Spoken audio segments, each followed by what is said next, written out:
விஜய் சொன்னாருன்னா இளைஞர்கள், நான் ஏற்கனவே நாங்க அவரை சொல்லியிருக்கோம், அவரை விஜய் வந்து அரசியல் கட்சி தொடங்குறதுல எங்களுக்கு மகிழ்ச்சி, எங்க சந்தோஷம் சொல்லியிருக்கோம். தம்பி பொதுவாகவே நல்ல செயல்படக்கூடிய, பொதுவாக மக்களுக்கு செய்யணும், புரட்சி தலைவரை போல நான் சம்பாதித்த பணத்தை ஏழை மாணவர்களுக்கு தான் குத்தணும் செய்கிறார். அவர் எங்களுக்கு வாழ்த்து சொன்னார். அதான் எந்த அரசியல் கட்சி தலைவர் சொன்னாலும், எந்த தலைவர் சொன்னாலும், யார் சொன்னாலும் அந்த வாழ்த்து பெற தகுதி உடையவர் எங்களுடைய எடப்பாடியார். அதனால எடப்பாடியாரை வாழ்த்துவது என்பது அவங்களுக்கு பெருமை, எங்களுக்கும் பெருமை. வாழ்த்து சொல்றவங்களுக்கும் பெருமை, எங்களுக்கும் பெருமை. அரசு தமிழகத்துல பொதுவா இது வந்து நம்மளுடைய பண்பு, எல்லாருக்குமே வாழ்த்து சொல்வது என்பது ஒரு பண்பு.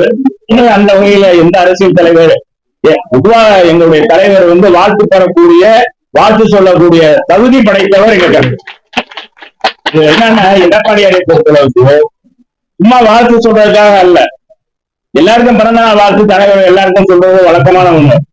ஆனா உண்மையிலே ஏழைகளை நேசிக்கக்கூடியவர், சாதாரண ஏழை குடும்பத்திலிருந்து, விவசாய குடும்பத்திலிருந்து வந்து எனக்கு உயர் பதவியில வந்தாலும் கூட இன்னைக்கு அதையெல்லாம் நினைத்து அனைத்து தரப்பு மக்களையும் நல்கக்கூடிய தலைவராக, அனைத்து கட்சி தலைவர்களும் நல்கக்கூடிய தலைவராக, நேசிக்கக்கூடிய தலைவராக இருக்கிறார். தமிழ்நாட்டுடைய எதிர்பார்ப்பாக, தமிழ் மக்களுடைய எதிர்பார்ப்பாக இருக்கக்கூடிய அண்ணன் எடப்பாடியாருக்கு யார் வாழ்த்து சொன்னாலும் எங்களுக்கு மகிழ்ச்சி, சந்தோஷம்.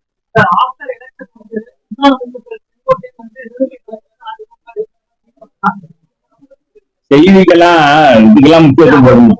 அது சொல்றதெல்லாம் இல்ல, யார் சொன்னாங்கன்னா அதெல்லாம் இதெல்லாம் ஊடகங்கள்ல வர்ற பேசி எங்களுக்கு எல்லாம் பதில் சொல்லும். இதுக்கெல்லாம் பதில் சொல்ல முடியும். என்ன தலைவாணி வேற ஏதாவது முக்கியமான கேள்வி கேட்கறீங்களா?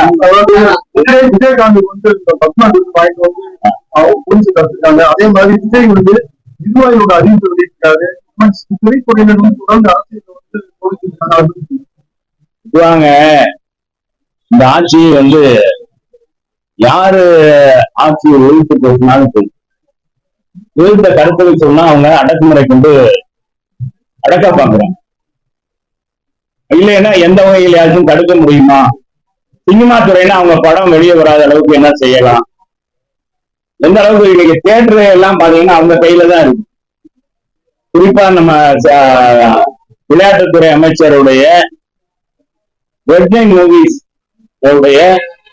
அவங்களுடைய கட்டுப்பாட்டுல தான் நிறைய திரையரங்குகள் இருக்கு.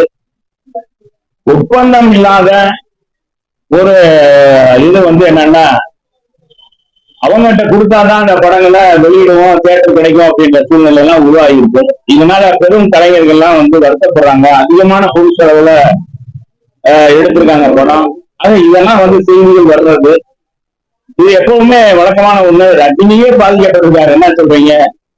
இந்த ரைட்ஸ் கொடுக்கல, சிவாஜி படத்தை ரைட்ஸ் கொடுக்கலன்னு சொல்லி, அன்னைக்கு இருந்த சன் டிவிக்கு ரைட்ஸ் கொடுக்கலன்னு சொல்லி பாத்தீங்கன்னா முதல் நாளே படம் வர்றதுக்கு முதல்ல சீடியை வெளியிட்டாங்க. அதுல இருந்து ஏவிஎம் படம், ஏவிஎம் பிக்சர்ஸ் பெரிய தொழில் நிறுவனம் தமிழகத்தை சினிமா துறை கலை ஊடகத்தை நிறைய கலைஞர்களை உருவாக்கி கொடுத்த அந்த ஏவிஎம் ப்ரொடக்ஷனே வந்து அவங்களே என்ன செஞ்சாங்க, இனிமேல நமக்கு இந்த துறையே வேண்டாம் அப்படின்னு அவங்க ஏற்கனவே ஓனா வச்சிருக்காங்க ஏவிஎம் ஸ்டுடியோ. அதுல வந்து வாடகைக்கு விடுறாங்க. இது வந்து வழக்கமா நடக்கிறது. இப்போ மதுரையில நான் சொல்றேன்னா, நான் சொல்றதா இல்லை, தமிழ்நாட்டுல எப்ப திமுக ஆட்சி வந்தாலும் எல்லா துறையும் அவங்க கைக்குள்ள வச்சுக்கணும்னு நினைப்பாங்க. அதுதான் தேர்தல் ஆணையத்தோட செயல்பாடு வந்து நம்பிக்கை இல்லாதமா இருக்கதான் வந்து பல அரசியல் கட்சிகள் குற்றச்சாட்டு பாஜக சார்பில் தான் செயல்படுறதா இந்தியாவுடைய உலகத்திலே ஜனநாயக நாடு பெரிய நாடு இந்தியாதான். எந்த விமர்சனத்துக்கு அப்பாற்பட்ட முறையில தேர்தல் ஆணையம் செயல்படணும் வேற ஒண்ணு இதுல எல்லாம் போய் உள்ள போய் கருத்துல சொல்றதுலாம் ஒண்ணு.